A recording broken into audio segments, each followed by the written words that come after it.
Ogamboja.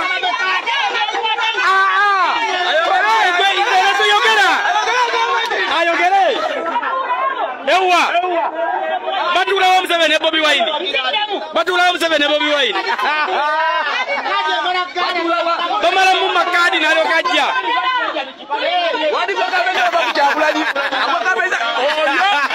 Bakabona byawa. Wali. Ono yono. Ali mutulimba limba nyini. Akabonero amulera sisawa. Bale mutu. Yono kulusumu nakalema nupu mu musawa. Ayi. Nakula nyoroka kati maswala.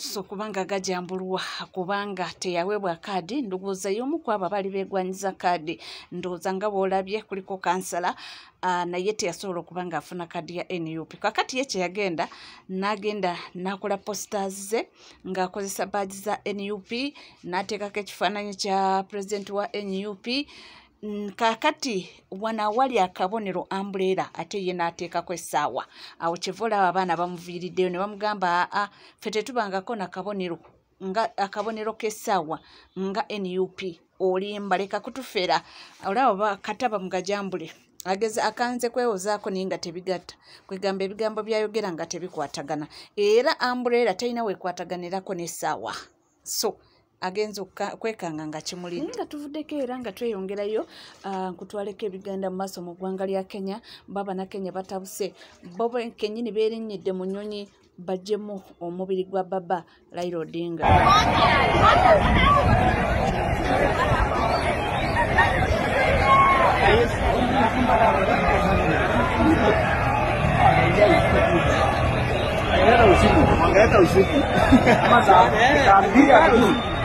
Bali nnyonyi baagala mubiri gwa baba bagwetwalire wano no poliisi ebawaliza n'okubanga bakuba omukka ogubalagala oba giyite ya gaasi okugumbulula abantu abagenze wali kitegeddeko nti omubiri gwe gujja kubanga gutwalibwa wali Kasarani Stadium wagenda okubanga bamukungubagira naye nga waliyo namungi w'omuntu.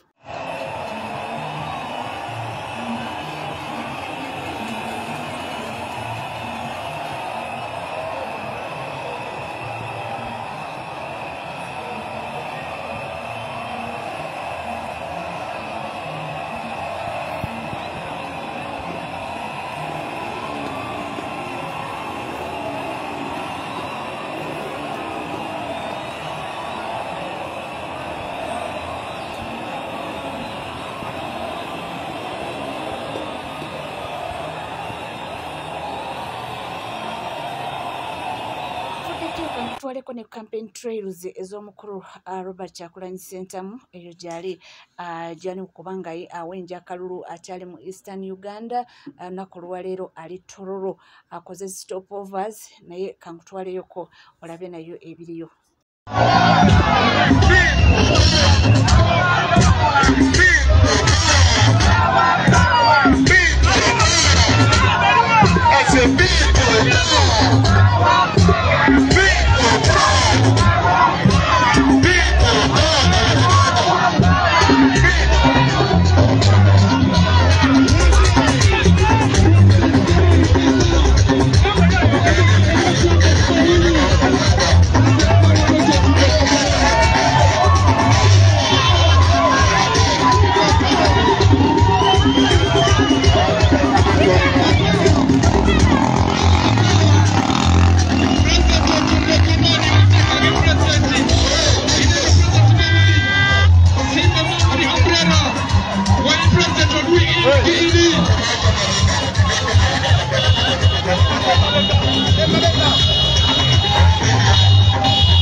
Sure. Aono. Chakaminyo, komao, chimala. Sure. Yo, mic check, 1 2 1 2. 1 2 1 2, mic check. People power. Our power. NUP. Everywhere. Okay, the people of Magwenda, how are you feeling this afternoon?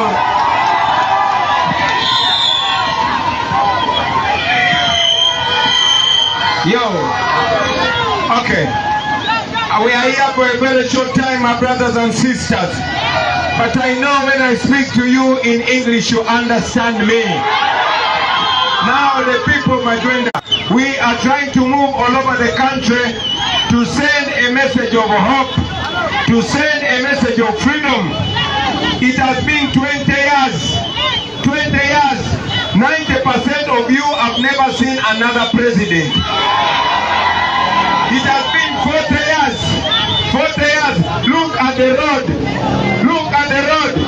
Right now, as we speak, your children are not in school. The children are not in school because the teachers are not being paid. But all the money, instead of paying teachers, they are paying people to harass us. Instead of buying medicine in the hospital, they are buying bullets and tear gas. So I am here to tell you that we have a chance to change this. We have a chance to use this election to bring a new Uganda. A new Uganda is what I represent. A new Uganda where there's no tribalism. A new Uganda where people will not come, where the money lenders are not coming from one region. I know that many of you are farmers to farm in your places because they call them wetlands. I am telling you that we are bringing freedom where every citizen is going to enjoy their country. We are beginning with the very simple things. We are beginning with the simple things. We are beginning with the roads here. The money is there to make the roads. Every year the Museveni government steals 10 trillion. That means in 5 years they have stolen 50 trillion. That money is enough to make all these roads. Every day that passes, Museveni uses 2 billion shillings. That 2 billion shillings has been going on and it will go on until we change it. So to make it simple, I want to tell you that you have a chance to change the country in this election. I am offering myself together with my friends and comrades. I want you to give us a permission to turn this country around, to bring back the hope. This is possible. A new Uganda is possible. To you, the young girls and young boys that are still in school, I want you to know that it is possible for you to study and get a job. Enough of you wanting to get a visa to go to Arab countries to get employment. It can change now. This was the promise of independence. Those old people, our fathers and mothers, had hope in us. Now they have hope in us. We can change their life and the life of our children and our grandchildren. All of you have never seen another president in your life. Since independence, it has been 63 years.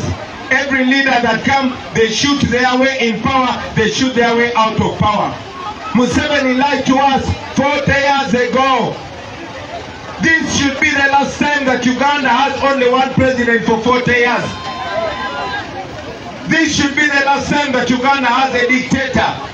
But you can help this to happen. I am calling upon all of you to come out and vote. And don't vote for anything yellow.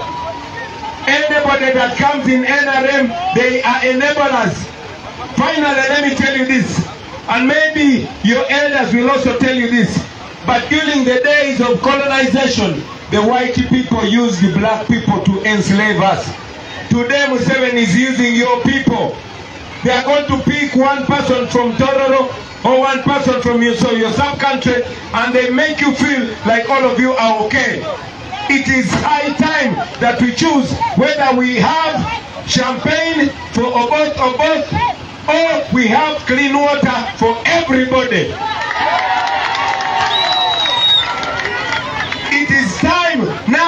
for you, the people, to choose whether the children of Fox Odoi will go study in Kampala and represent you, or we have good schools for everybody. That is what we want to bring in a new Uganda, and you can make it happen. I have good news. We have been all over the country, and the young people are excited. The young people are joining us. I am calling upon you to join us so that we bring that new Uganda and we celebrate it together, because it is possible. It is impossible in our Zikana. Let us make it happen. Let us make history. Our generation can change things. Please believe it. Please understand it. And please join us to work for it. I am calling upon all of you to become agents. Every one of you can be Bobby Wine. It is not just me.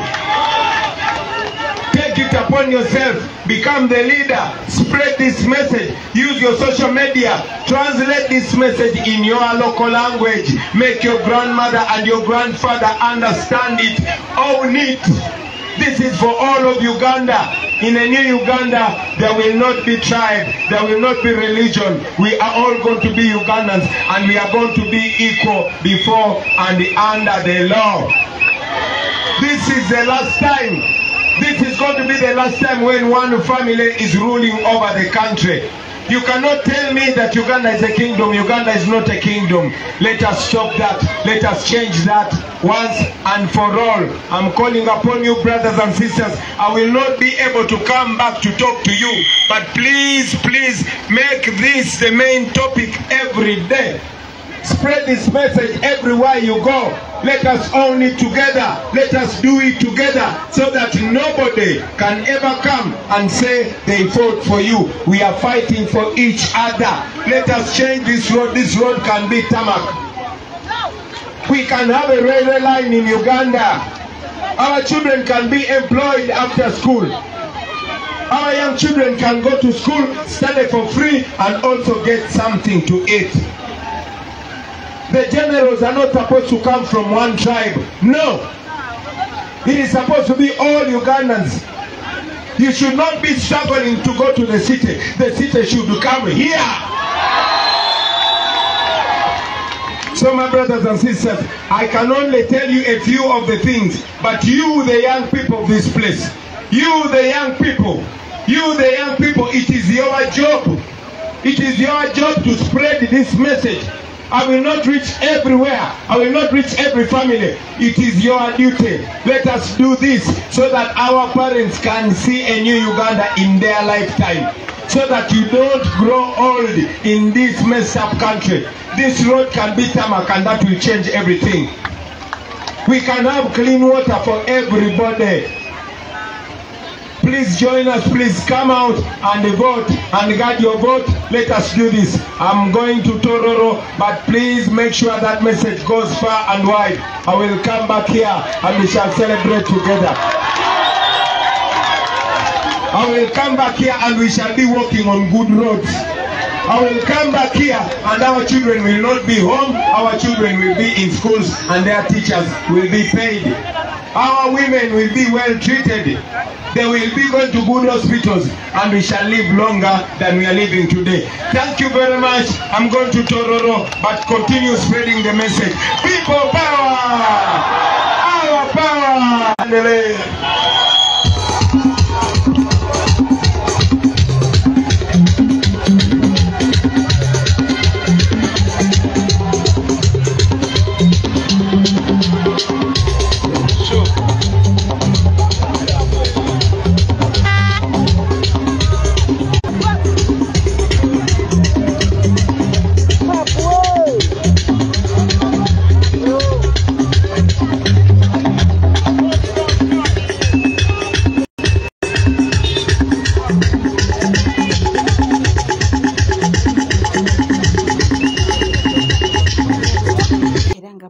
Side zeyo nenga sofa ebintu bibadde bikyatambula bulungi tebanafunayo ko obuzibu naye nga wolaba enguudo ebintu webityo naye nga kampeni zo zibadde zikyagendera ddala mu maaso. Naye waliwo wano akantu omukyala Justin Namere ono nga yeegwaniza ekya Woman Member of Parliament Masaka Yes, Masaka.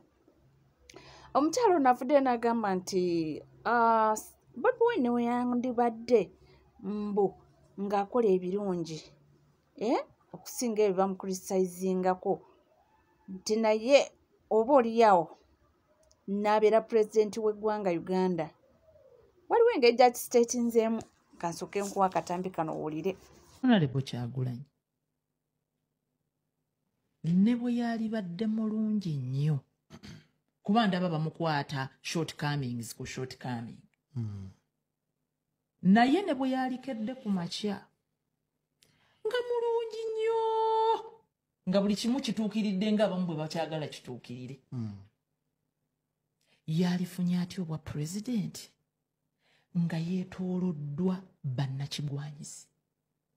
Opportunists abazze okwenoonyeza ebyabwe. Namabummi muntu kaadi omuntu n'afubutuka ebigambo ne weesisiwana n'ogamba lindako ono afubutuka bino ebigambo ye yali agenda okuwerekera ono bafune obwa pulezidenti w'eggwanga.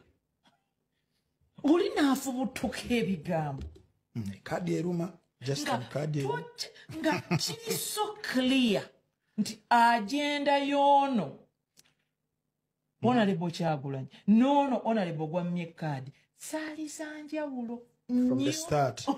nnyo. Omuntu ne bamugamba nti ekibiina kigambye wano okoze ensobi. Debbali oba weetondere bannakibiina olina dduka Mu buddusi. nnaku 36 nga amaze okukola ekibiina kye. Ne weebuuza nti lindako noono yali awerekedde oli kufuna bwa pulezidenti. Oba yali yeenoonyeza bibi. Naye mmwe Munnamasaka ali eyo oli mu kumugamba yeefumiitirize. yeefumiitirize. Bobi ne bwe yalibadde mulungi